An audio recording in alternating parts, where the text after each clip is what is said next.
today we are at FIBE, I should say. So can you feel the vibe? Can you tell us a little bit more how you feel here and what you think is the most exciting you have seen so far?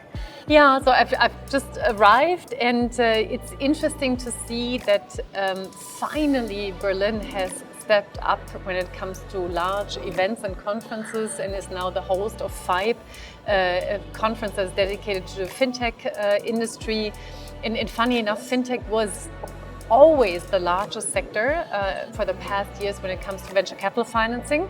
So it's definitely the perfect spot to invite all great fintech founders and fintech investors here in Berlin, bring them together in that ecosystem, because there's so much capital invested in that industry that wants to be IPO'd and exited. So it's a good place, in my view, to do that. So Berlin FIBE, the place to be. So maybe you can tell us a little bit more about what you do today, because I've been hearing on stage you do something amazing, your own investment fund. So let us know what you do.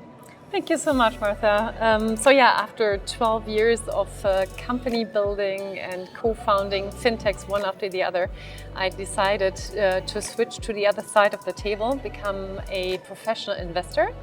Joined forces with a team of friends that have a very similar background than I, but in a different industry.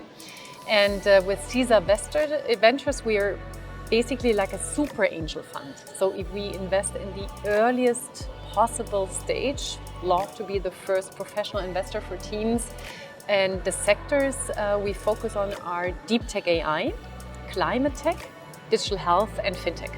I love deep tech, so coincidentally I also have created a platform with another academic, which is called Me, Myself and Deep Tech on LinkedIn. So we love to also educate people on deep tech, in particular quantum. A lot of people don't have any idea, which is natural, and quantum will be the next big thing as far as we can tell.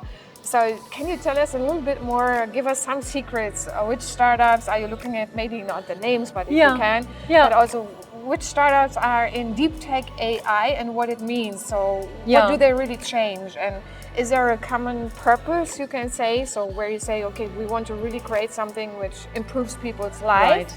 Right. I understand it. So what is the purpose behind it? Or is it just random, which I don't believe it is? Yeah. No. It's never random. On the other hand, you always go with the flow. So we're not a fund that has concrete thesis that we say we only invest in this type of technology or only in that type of business model. We're very agnostic. And when it comes to deep tech, we're especially interested in the application layer. So not so much the, let's say, foundational models that are built by guys like Aleph Alpha, or we know all the OpenAI and JetGPT world, right?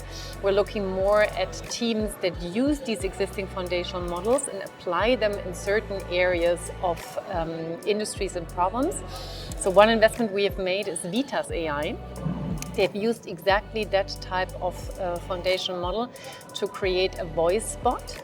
And they have now over 40 medical practices and hospitals as their customers. Yeah, you mentioned digital health, which I find is one of the, I think, most important topic we have today. Not only climate, but also health and digital health.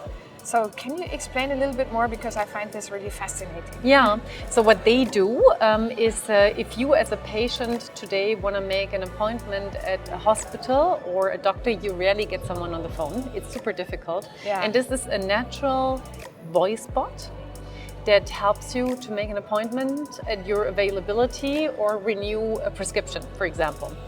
And it's going really, really well.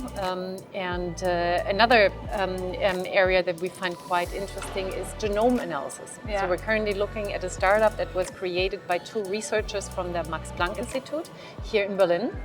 And they are analyzing the dark matter side of our genome to be able to diagnose all rare diseases. So we have 400 million people in the world that have a rare disease, and they go from doctor to hospital to expert, and they don't know where the symptoms come from.